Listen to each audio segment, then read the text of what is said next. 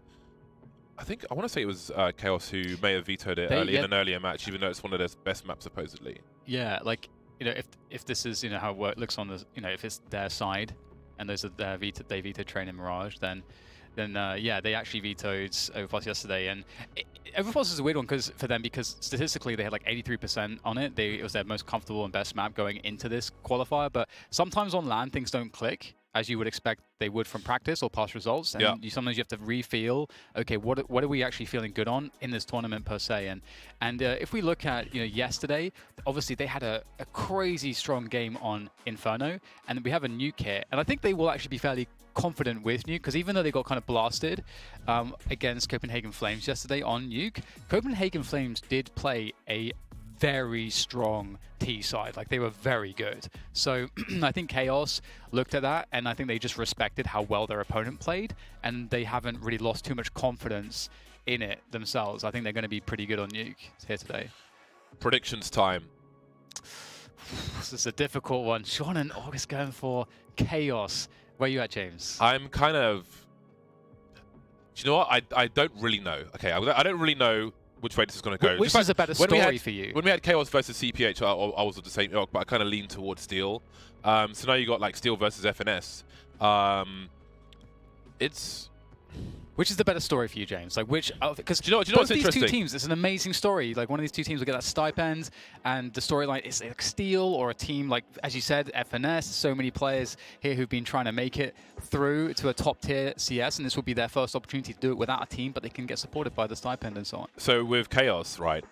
They got through in part with individual performance in their previous match. Now, if they're able to raise above that level, then they should be able to perform a lot better, rather than relying on like Smooth to get an ace. He got a lot of clutches. He did. In those games they played. So if they can have a better overall team performance, then maybe they're not there yet. Maybe they need more time. But if they don't need more time and they can do that now, especially in kind of an NACS matchup, perhaps that's what takes them over the line. So I'm going to pick Chaos, although really, I'm really not sure. I'm going Chaos as well. Which way it's going to go. So like, there's Chaos across the board, but I feel like it could entirely be won by August as well. But I think I wouldn't put more than 60% in either direction. If not for yesterday and what we saw yesterday, 55%. I would probably have picked August, but I think as we saw more discipline from Chaos. We actually saw like a lot of improvement, I think, day to day from them. And I think also they were just entertaining. And so that also emotionally I'm kind of leaning towards them because of how entertaining they were. And you can see that it seems like they're the fan favorites here. Most people seem to think that they're going to take this one. And, you know, again, I think there's so many different elements to that. You know, Steel, again, his story, Smooya, of course, as well. And a lot of the other guys on the team have been playing really well. Ben Lee really impressed me, actually. Yesterday, he had some incredible anchors, like just like crazy trios of kills and stuff those like individual performances, the multi-frags from him and Smooya was so important. I think in some of the games they were punished on their T side and they struggled, but I think this might just be the perfect storm. I know we're talking a lot about one team at the moment, but I feel like this just might be the perfect mix. Like, again, styles make fights, and I just think this matchup might favor them. But what about August? What do you think their keys to win would be, if any?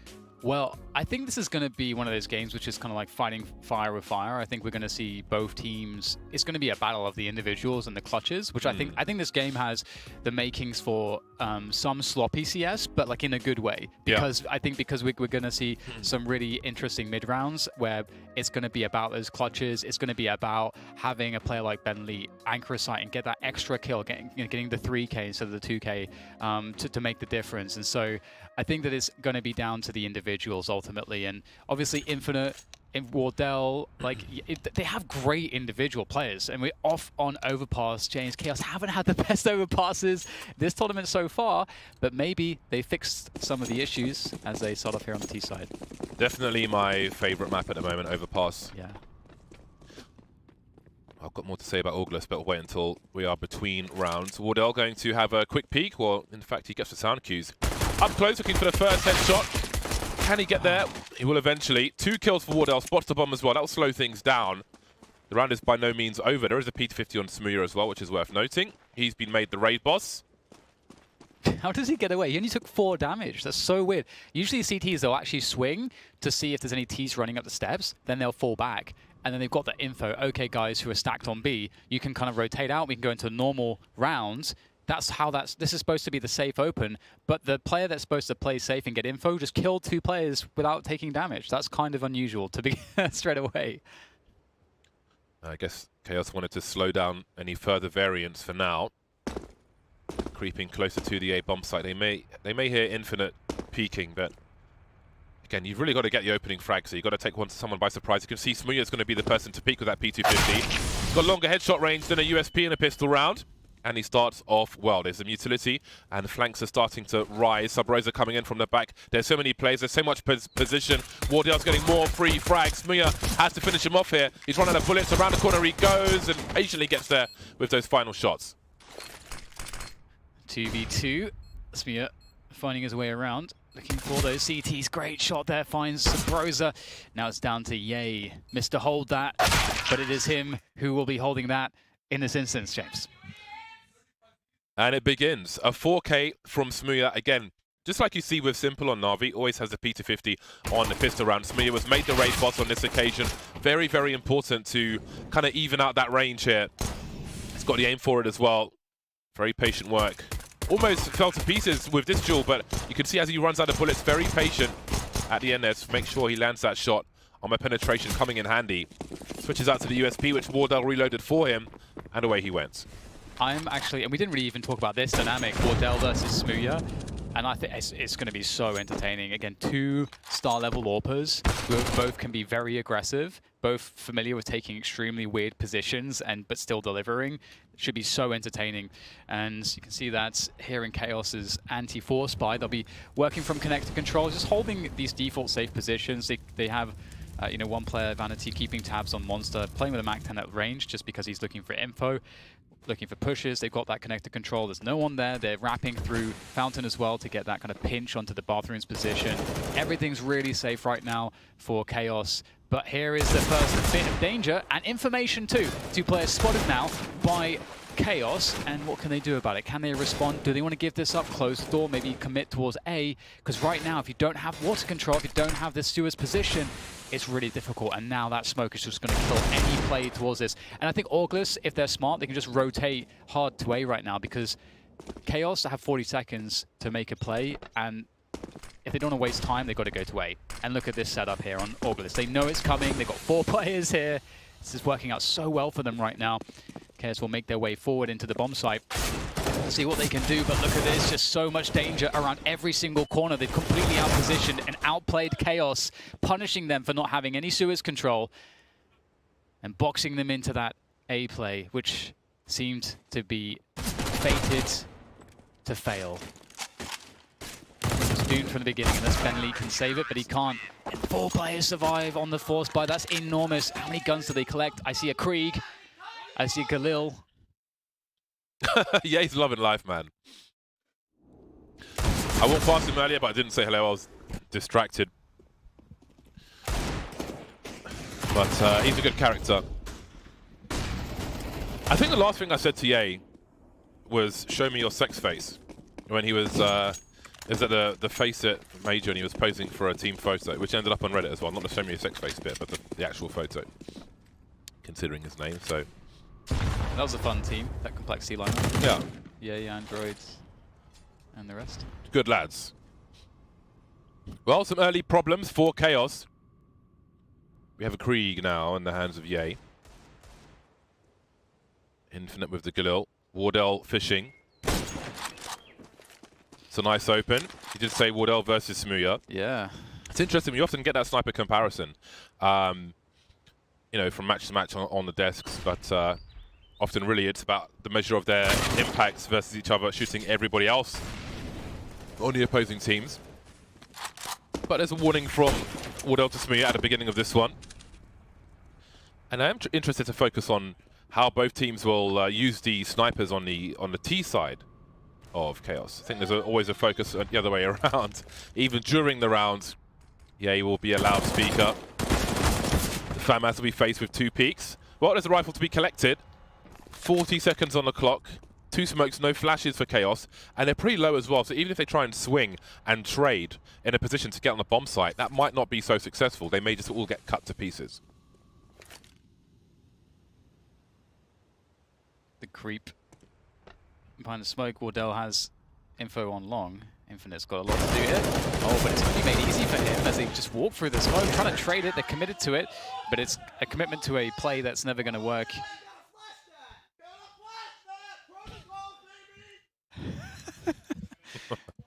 They had no flashes, unfortunately. I'm sure they would have if they could have. Ah, he saw the shadow there as well through the smoke. From the CT perspective on overpass, there are so many angles where you can take advantage of shadow angles. That's a smoke cut from Monster. Always nice to get one out fast. But yeah, when you're around the A bomb site, even around all the entrances to toilets, like this one, the one towards long, there are angles CT can hold where they will see the T shadow first. So indeed, you do have to make sure you've got those flashes on point. On this occasion, the only man with flashes is Steel. It's another eco round and a very dry one. 2 flashes and 5 Glocks.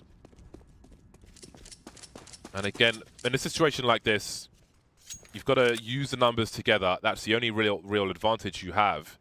Swing, force the crosshair away from your teammates so they can try to trade a frag.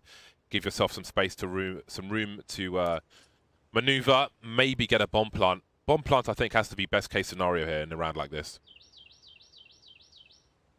But not necessarily expected because, again, the situation is kind of dire. Wardell is able to support this angle from Smuya. From Sub Rosa, excuse me. You can see on the radar, Wardell is at spawn, so Sub Rosa could start to fall back, but he'll stand and fight and just take everyone out on his own. Confidence play from Sub Rosa at the beginning. Nice. There's a battle on multiple fronts. What was he like growing up? Does he do this at home? It's good, man. It's really cool. I actually wonder how much it's going to escalate if the game gets really back and forth, very intense. Because we may get some interesting moments where people take it a bit too far, which I'm rooting for. But No comment. 3 rounds have been won in a row by August. It's going to be a nice bit of security for them economically. The smoke has to go down on a Molotov there because otherwise you're worried that the CTs can play really forward positions and you can't, and so then all of a sudden you have to invest more utility yourself just to get stuff like fountain and bathroom, fountain and playground control. So you don't want to have to question those things. So to do that, you drop the smoke. Yeah, but it still slows down a T-push. Yeah. Because again, I think that Molotov was meant to clear the party position. Because often you'll need to have a pop flash there to make sure. And maybe later on, like August could be setting up for a long con in that respect. I would be surprised if later on we didn't see that Molotov and a CTs by fountain or by that playground wall or by party. There's sniper support positions you can have with the sniper towards party. All kinds of business. And you can see they're still looking for what could be. Haven't quite checked long yet. 50 seconds on the clock now. Kelsey's first buy round. Flash of Steel makes his way towards short B. Nothing doing there. Now, how will August react to this map control? Yeah, it's certainly going to be interesting to see if they just stay passive here. I think there's no real reason for them to do anything but chill. And given the fact that Chaos don't have much utility, they've got 2 smokes and a flashbang left. Playing the sites is totally fine for August. And Sabrosa found a really good timing there around bathrooms, causing all kinds of problems, and it's only going to continue as Finesse picks off one as well, leaving Chaos in a position where they have to just push the site and just hope that they can get there and get some frags, get a bomb plant before the rotation comes through, but it's already coming. Wardell will try to delay here. He's close with the AWP, looking to try to get the shot through the smoke, but it's Infinite who denies the plant. 3 seconds, the round has been won at this point, and you know what? They're going to frag every single last player as well. Oh, god damn. There you go. That's what I was talking about, James. Oh my taking god. It too far straight away. Let's go. Oh, it stings like an STI, man. All right, now you're taking it too far. This is, well, so I've heard. This is what this is why I effing left. God damn. That is harsh, and he's the closest to the wall as well. Well, that was an interesting one because money. I love that. The bomb was in short B, and there were 3 players moving through toilets for Chaos with about 30 seconds left on the clock. So and that was before that MP9 kill came in. So I was wondering what the what the intention was, what the ultimate play was there, because the bomb was pretty static until that happened. So maybe it was a late rotation, but they really ran the clock down there. Didn't take as much control with the time they had as you might have liked. Toilets and so on towards the A-bomb site, but I guess they wanted a focus on B there. But it was a gamble which didn't pay off. Again, they didn't check long that round, and sometimes you'll take those gambles. It's kind of Overpass is designed in such a fashion that August come out on top. Oh boy, those words. Dude, this is why so I freaking left. We've had one F-bomb already. We're 5 rounds in. Let's have an F-bomb counter, James. I've never heard that word before, Dan. There's somebody more to come, and look at this. Broza finding a timing there through the smoke. They thought they were safe. They thought it was a brick wall, but instead he challenges that. And that's actually fairly common to go for this Demoni smoke play there to try to get quick access through and deny the CTs the ability to actually stop you from taking Suez control like this. But you know what? August have just crushed it. They know what that nade set means. They go for the challenge. They show they're not afraid. And you know what? The round is not done just yet, because after that kill, there is time to work with as well. Maybe guns to be picked up. Yeah, perhaps August getting a little excited. Saw the bomb in that short B position. Making a forward play, short B, while the door's been blown off. And maybe that makes things a little awkward for them. Because 2 of their 3 players are tagged now, so they were in a 4v2 situation. Yep. FNS is taken out. But still, this is a ropey spot for Chaos. Now, that will kill some time for Chaos.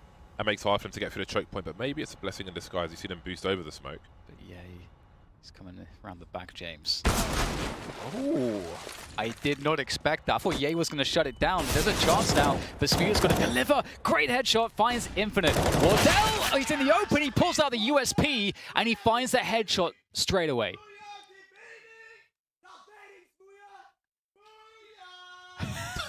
They're going hard on Spuya, man. They're going hard on Spuya right now. Oh, man. They want to crush his spirit. They're so close to each other. It's hilarious. Yeah. Oh, man. This is it's so awesome to see. What's really interesting too. Oh, look, so Broza is hacking. Look how far forward his rifle is. Well, Doug goes to the aggressive peek for the steps. He hits the legs. He's going to know it too, and he's going to line up the HE. Oh, well, connected to Smuya at least, so there's some damage. It's a good chunk of damage. That actually turns an M4 into an AK effectively now. If Smuya gets 1 bullet in the head from an M4, he will die. The boost, they're beginning again. And we saw so many boosts yesterday and the day before. Brazilian teams love the boosts. This is the boost map. It's been a very good start for August, but it's very early, and it's the first map. But you love that NA bravado, and that's something that comes across different games as well. If you look at the old footage from the arcades in New York, 2 people would be playing, and there's a guy standing between them, just watching over the shoulders, just talking all kinds of nonsense. But I think it's if you can survive that kind of stuff, and it doesn't put you off your game. Gives you a lot more mental strength. So I'm a big fan of just screaming obscenities at people. Yeah, no, absolutely. In a professional environment, it's good. Oh, for sure. Like, anything you can do to put your team off, your opponent off, rather. Now, the time is pretty low once again. We've got 30 seconds on the clock. Chaos are not deep toilets. They've got short B. So this has been common so far in the few buy rounds we've seen. Setting up another grenade execute, but there's an element of gambling in this because they're not going to be able to clear the other side of these choke points in time before they plant the bomb, and Wardell's able to shoot and fall off, and the bomb is only now in divider, 12 seconds on the clock, not even on the bomb site. Yeah. And they're going to have to save. So again, time is theirs to play with. But if you wait too long, it becomes your enemy. Oh my god, just calling him out. Oh, that's actually so brutal, James. It's a reasonable question, and it might be, it might be that their plan is to, I don't know, achieve. They want to take out one of the players before they move on. But if they don't get what they're looking for, and they get stuck in the mud, then that's not going to be helpful either. Yeah, and Chaos needs some moments when they can deliver the smack talk back as well, because to just be getting quiet on the receiving end, that's not good. That's not good mentally. is a different kind of CS here right now, and Smooya gets the opening pick. A bit of surfing there just to add some flair to the maneuver, and that's great. This is the first time I think they've started off with an advantage in a while, and largely speaking, Augurs have been very good at denying and disrupting the defaults that Chaos have been running, and we can go into that more a little bit later on, but we'll see how this next scenario plays out, because you can see Chaos will take some position towards short B. They want to maybe get a stack or something here, but look at Finesse go. He's going to go for a play here with Infinite boosting over. They have no idea. They found a great timing again. They'll even it up 4 against 4 now with a minute to go. And a long push coming in too. That is outrageously cheeky, but this is just the mind games are unreal now. 1 minute mark and Chaos are a little deeper towards the toilet. You can see them boosting over a divider smoke, I presume, or the wall. Vanity now walking in, but Wardell is waiting for a peek. Sub Rosa from the back. Chaos being flanked, being choked. Now the bomb needs to safely make it towards that B bomb site. Crab walking. Wardell seems to be ready for that. The crab walk is basically so you don't get seen from the balcony to avoid the sniper, but if the sniper's on the pillar waiting for you, then it's kind of embarrassing. The last 2 players now moving into the B bomb site. Pretty close. Wardell has no idea, able to jiggle and flick. Very, very nice. And Bentley gets taken out as well.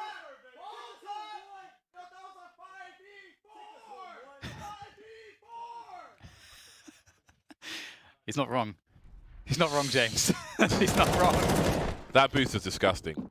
Through a smoke. They're finding this. The timings they have found so far have actually been so sick. So many rounds, there's been at least 3 or 4 rounds now, James, where they found perfect timings to push smokes or make boosts or something like that, get flanks that have crushed the round for Chaos. I don't recall a round yet where Chaos have had presence or control of long. And I think that's part of the abuse that we've seen from Augurs. And there's a rush straight into the B bomb site, or attempted from the short position at least. Again, that monster smoke causing problems. It's suicidal to go through that. And 3 players remain. Vanity, Steel, and Smooya. It's a rough round for them, and things start to get worse.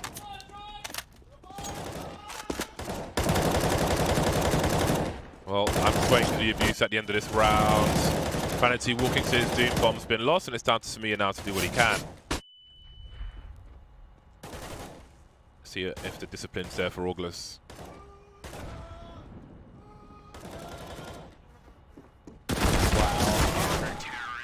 Wow, the mind games, the psychological beating that's happening right now, James. It's abuse. It is abuse. It is abuse. It's not right. Abuse, and you know what? There's nothing they can do about it until this game is over. And right now, it might be over pretty quickly because they don't have a comeback on the server, and they don't have a comeback, off the server either. So this is starting to get a little bit bad for Chaos. They've got to find a way to reinvent themselves. Their defaults haven't been working. They went for a quick rush to try to get some energy back into the team. Didn't work out. It seems like one issue here is that they're trying to play a super slow pace, which is not being respected. Yeah, They haven't had presence in long. They haven't given, from the rounds I recall, they haven't given Augurs a reason to not go towards long, which isn't like the whole factor here, but just the extremely slow pace. Maybe they're looking to punish over aggression, and there is aggression from Augurs, but the aggression is in the places where Chaos either aren't prepared, i.e. don't have position like long, or they're just not winning the duels. And then they're being flanked as soon as they lose 1 or 2 players. Augurs are taking liberties. They just have a better feeling for the game, and they're abusing that fact. They're doing a great job at getting the info to make sure that it's a calculated gamble, calculated aggression. And look at Wardell go. This guy has been just phenomenal so far, hitting every shot, clutching it out. He is looking to be in fantastic form, and Smooya has a lot to do to try to match that. But his teammates have to create positions for him. And once Here we again, go. Look at that. 2 players going down. The position for Augurs, they've got so much control of the map. They've got like 75% of the map right now. FNS avoiding the flashes. Cam's surely going to get taken out by Ye at the very least, but all the rotation come in time because it won't be needed. They take a timeout from the shouting. Creek, creek, creek. So again, long, it continues to be a problem for Chaos, which they don't seem to have identified. And even if you just move up long and you don't frag anyone, that allows you to have better position elsewhere and more expectation. You know that soon someone's going to move around the corner. FNS is dealing with, well, he's dealing with short, but he's near Monster, avoiding the flashes all day because they're expecting the flashes because they know where Chaos aren't. So the map control issue is certainly an issue. And again, when we first saw that Molotov on T-Ramp, there wasn't any aggression behind it from August. That last round you had Wardell popping off. So again, we're seeing those changes now. Pistols once more, and finally they've made some inroads towards long, and they see how deep Sub Rosa is. When August should know Chaos on Eco, but they're still that deep, that should be some kind of indicator here for Chaos for the rounds to come. And they've got some time to work with here in this sort of 3v4 mid-round scenario we're going into, where you can see that August have responded to the initial aggression and presence they've seen, and Chaos also understand with their positioning that August do not have info towards bathrooms because their presence there. However, for Chaos, the problem is that they don't have any control towards connector or sewers. So they're going to feel like they're in this position where the safest play is just to reset the rounds to make sure that August don't have info, make sure that you don't get flanked, and then just go together towards the site. And they already have position towards A, so that's the call here. It's pretty straightforward. They have to just hit the shots, and they've got worse weaponry, not as much utility. There goes the, there's no smokes at this point. So we just spotted trying to deal with the 1v1s against Wardell. It's not looking good. He does the thing onto Infinite. There's a trade from Ben Lee. Can he create something magical here? They need something. And out comes Steel, and indeed, Ben Lee steps up to the plate, knocks that one out of the park, but how many more can he deliver with this CZ? He's going for it. And there's the trade from Steel, but no! Ye denies. And it was a difficult round, but they made it look doable, James, but it just wasn't enough. Well, again, it is a young team. Chaos. We've seen them veto Overpass, which is a map they seem to want to play in this tournament so far, and perhaps in part we're seeing why they just can't find the pace. Yeah. They cannot find the pace. They cannot find long either, apart from that eco round. But again, Sub Rosa was so deep when you know your opponent's going to be on pistols. Maybe that'll be a difference maker now. Ooh, Cam is 0 for 11. That's not a good look. Yeah, well, Vanity and Cam have a combined 1 frag. True. Which is that kind of E-League stat they used to put out. E-League were quite brutal, yeah. Meanwhile, FNS is 2 for 2. Yeah, he's just loving life. He's just moving the pieces around, spotting for information. Yeah, you got some really hard hitters in this August team. Yeah. FNS does not need to frag. He's like, he's a general after the war, right? He has the paintings of him on the horse in the battle, but he was never in the battle. He was in the back. Okay, well, Wardell's he's at long right now with the AWP, and you can see that there's a lot of players, the bomb included, around bathrooms for Chaos. They've got that bathroom control, they've got sewers control. This is kind of where you want to end up in your mid-round with as a T side. You've got 5 left alive, and you have the option to go back to B to threaten B and make it look like a fake. You know, you have every option right now. It's just about executing in a coordinated manner, hitting your shots. They haven't found themselves in this position too often. Can they make it good? Oh, Wardell with a whiff, and he gets punished by Smooya from long. And all of a sudden, maybe August are finally in trouble. Oh no, the boost! Oh, what a brilliant boost. There's 20 seconds left to get the bomb down. That's going to be a huge problem right now for August. Steel in the smoke. He gets punished though by the Tracers. Infinite now holding position along. Gets traded, but again, 10 seconds remain for Ben Lee's and Vanity, and August are just waiting, trying to buy time. Sub Rosa with the crouch. This is savage, James. This is utterly savage. Well, in fairness, we've seen a lot of improvement there from Chaos. Again, I think Sub Rosa being so deep on that eco round was an indicator to them that long is being abused by August. They put 3 players long, holding angles and so on, and they pushed the bomb site with an extra 20 seconds at least versus what they were doing before. But still, the synergy isn't quite there yet. You saw the bomb plant was punished with a boost on the site, no one covering. Had one player by the truck, but again, I think with a few months, you will see more synergy there. But again, it's crunch time now. Now is the time to try and qualify for Flashpoint 1 here in the Pinnacle Open Finals. So there's no time to wait. They've got to adapt on the fly and find a way to make this work. Right now, it looks like Chaos featherweight boxer and just walked into the ring against the heavyweight champion. They're getting smashed, James. It's not even fair. That lamppost near the tree, actually the one beyond that.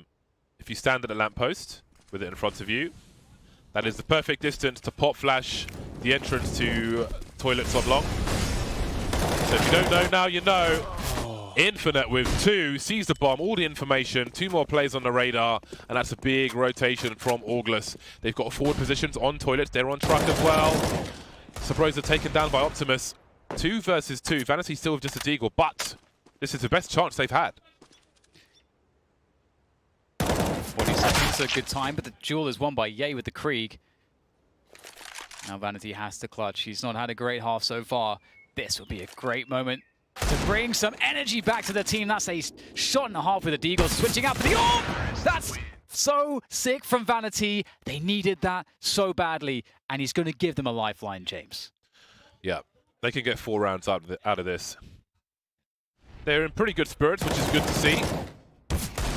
Every pro's had a bad map, so most people won't get too upset by them anymore. Keep your focus, your mental fortitude. Great play. Nerves of steel from Vanity. 4 rounds are possible. Maybe that's the breakthrough they needed after 11 rounds in a row from August. 11 rounds with no answer. They were barely contested. Wardell with a forward position. This time he gets flashed off. Again, aggression with that Molotov on T-ramp having to be smoked out by the T's. You can see the red ring around the smoke indicating it's a T-smoke. Wardell now moves towards long. So many targets. See some information.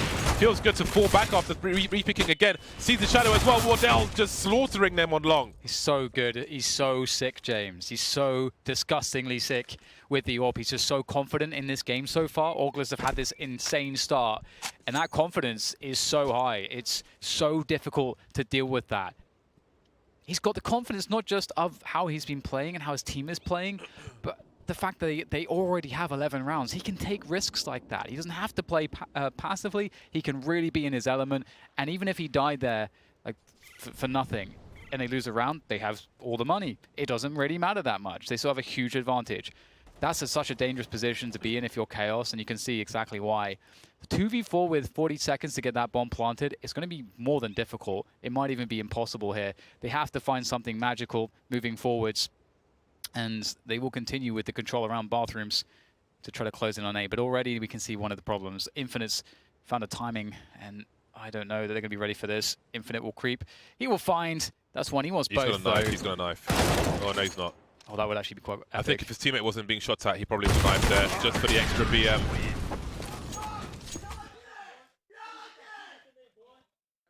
(12-2).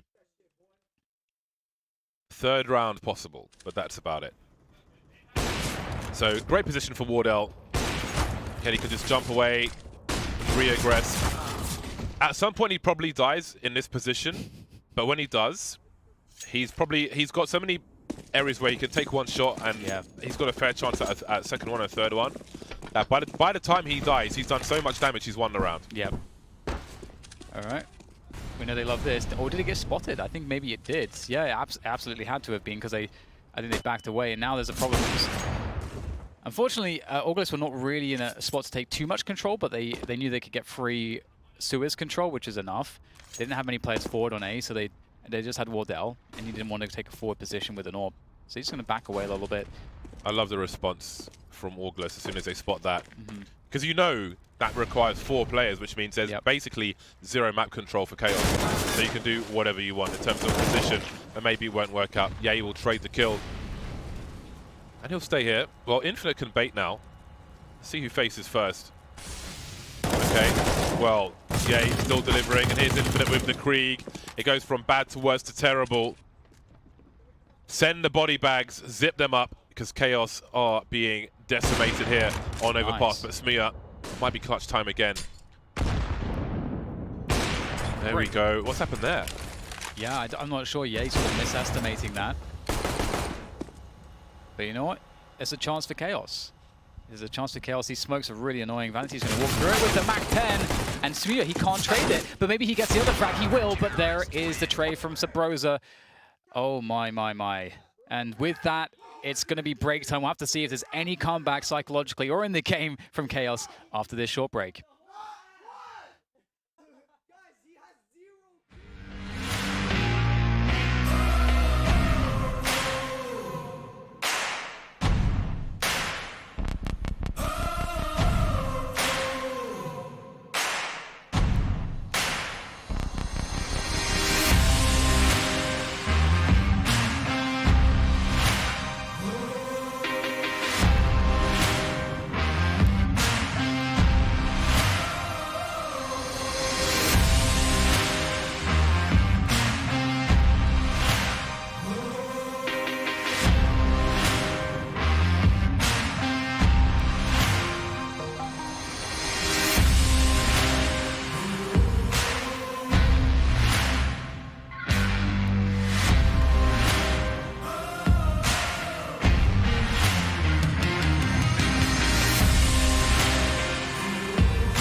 And we're back. Welcome, ladies and gents. Chaos are getting absolutely battered.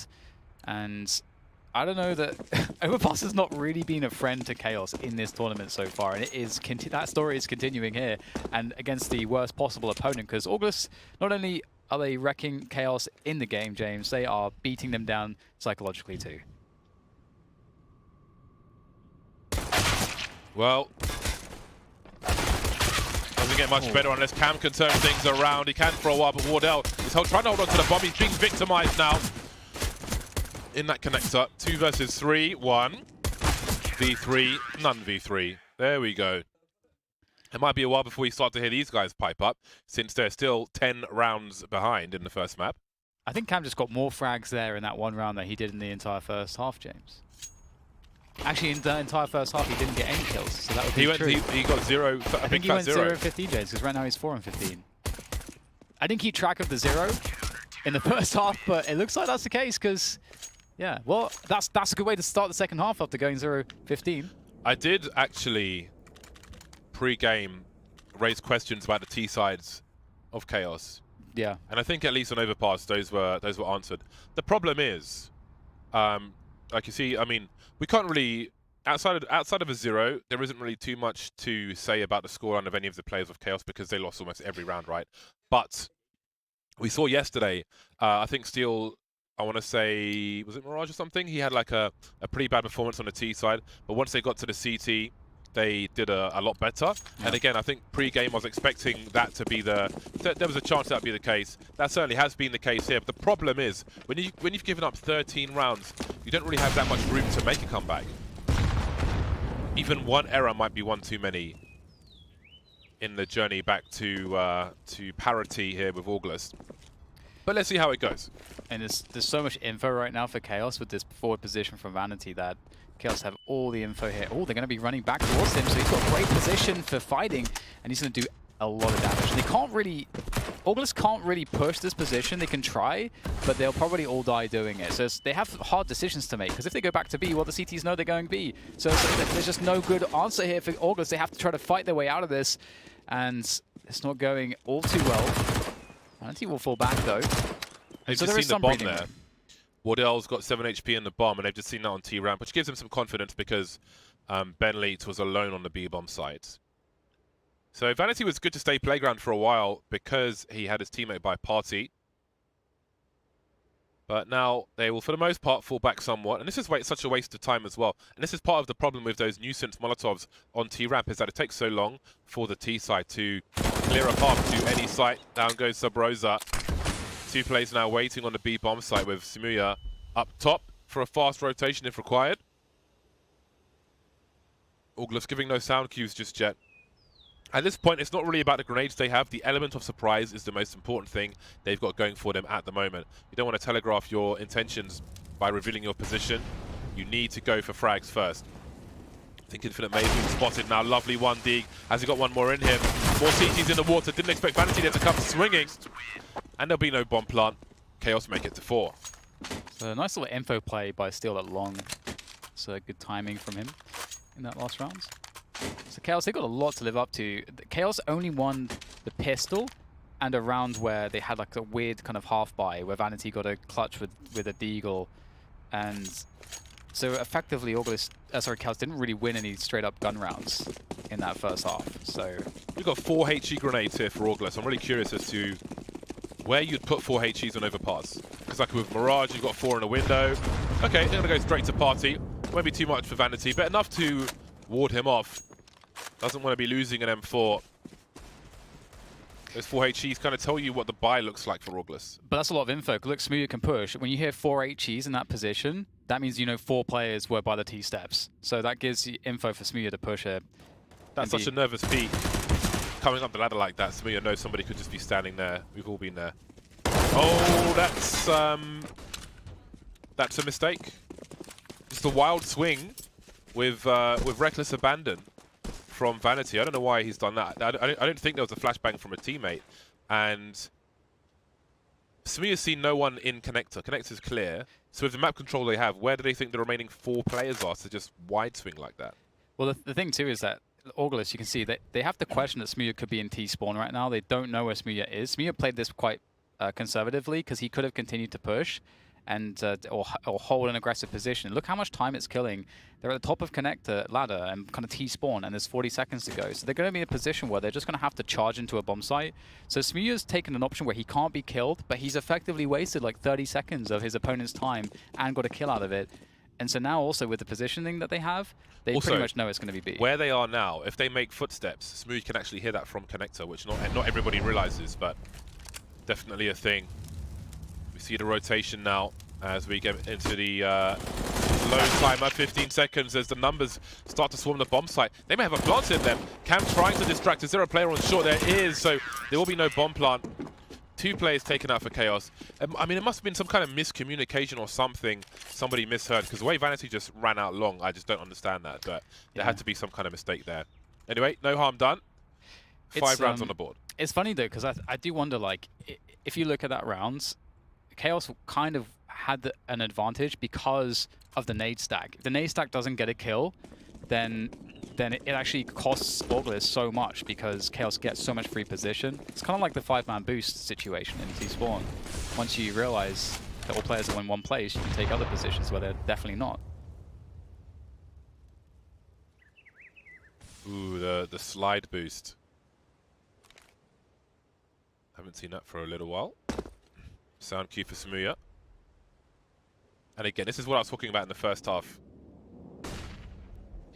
But he's got no cover. This is pretty dangerous because he's got no cover in connector.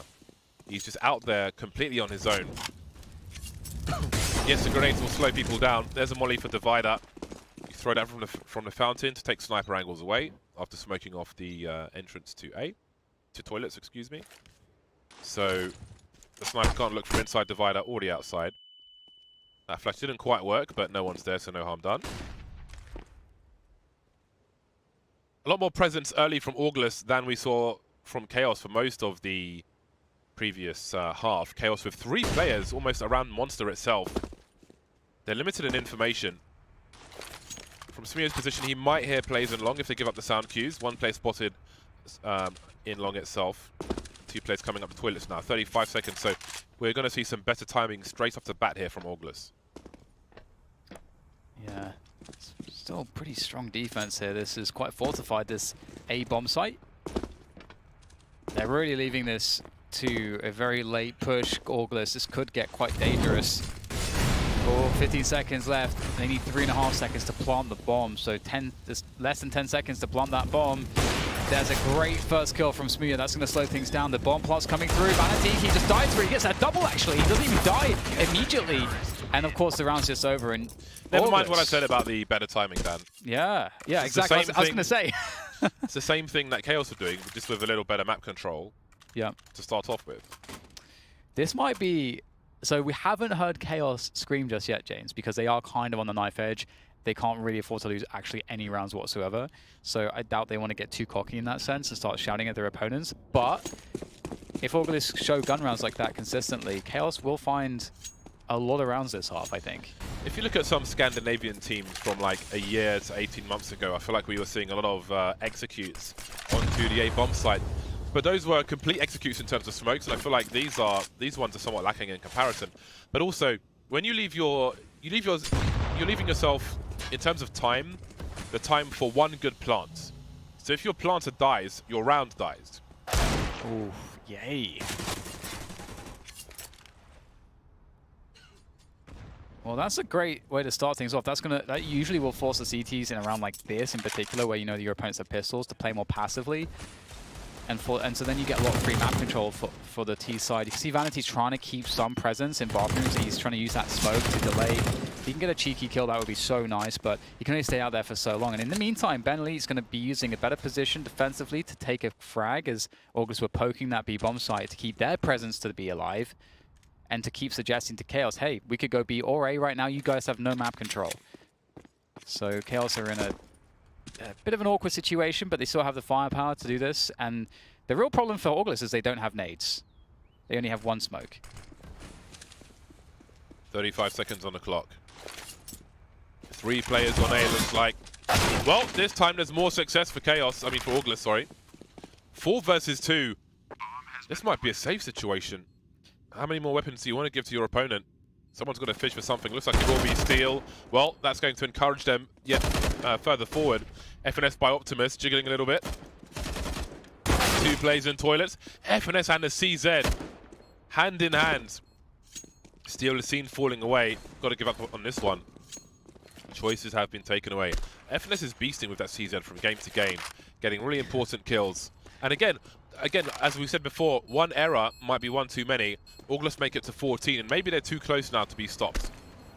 You know what's funny? It reminds me of a little bit of when Zeus stood in for Team Liquid and one of the images. I forget which one it is now, but he would just only buy CZs and he would just keep dropping guns to his teammates, and he actually got so many 6 CZ kills. He actually worked with it really well. Well, back in those days, the bullets were better than the FAMAS bullets. Yeah. At close to medium range. Yeah. No, for sure. It was like the days when Fosher would just actually choose a CZ over basically anything except a rifle, an actual rifle. That's why my my CZ, I called it BTEC FAMAS, because it was better. We looked at the numbers and like, hold on a second, this is actually statistically better than the FAMAS at close range.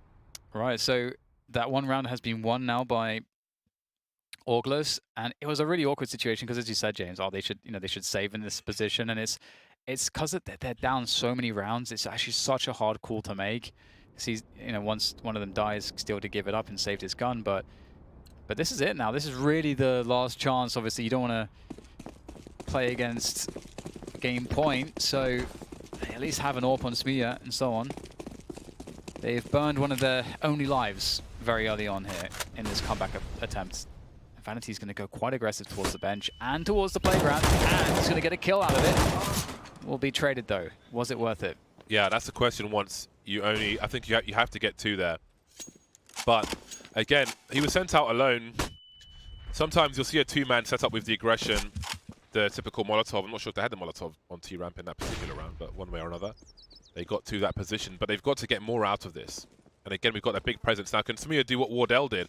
He looks up. Rosa and co are expecting it more. The shot is baited, and Smia gets blasted in the face. Seems that August are more prepared for overpass on both sides.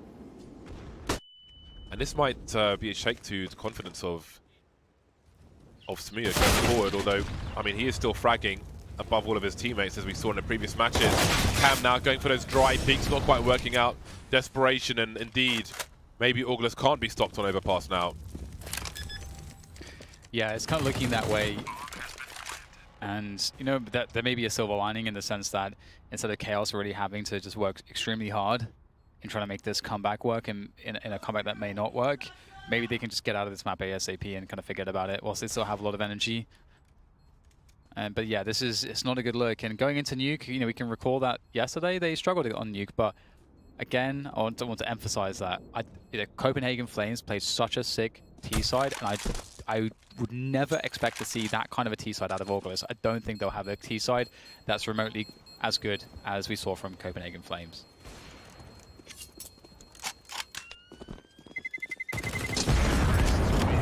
Fedley will hold on to his M4A4. The money's not great. I wonder how slow around August will play now, knowing how weak their opponent is. Chaos got to be really regretting overpass right now. Just a complete non-starter for them. Well, they'll get a second rifle at least. And the sniper rifle as well. Monster Smoke is out early. Being careful now. Oh, Sub Rosa spots the jump. Very smart work. They're looking for the aggression, which is probably inevitable at this point for this round. Chaos need to find a way to get an edge out of this, considering their situation. One defuse kit on Ben Leet. Not quite Leet o'clock right now.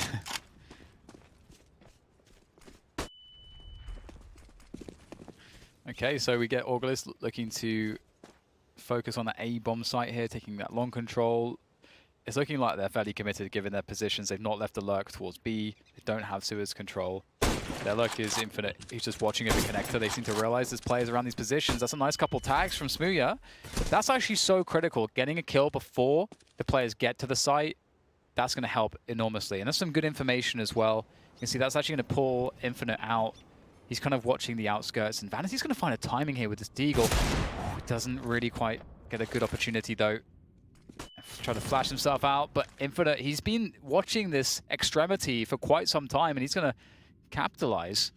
Yeah, but now he's risking losing the Krieg unbeknownst to him. There we go. That's a big pickup if they can go in there and collect it.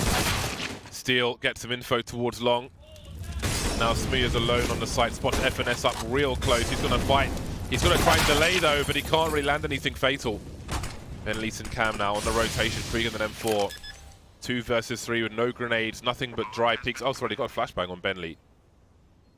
But I don't know if he'll have an angle to throw one that's worthwhile. Cam coming in from the back. Now does Bentley try to show some presence to distract? Wardell on Optimus. FNS delivering a huge headshot. Cam now 1 versus 3. Time not on his side. Bentley's kit is on the site though. Oh, he's walking into a crossfire. There's the first one. Wardell misses his shot, but he will land it with a pistol.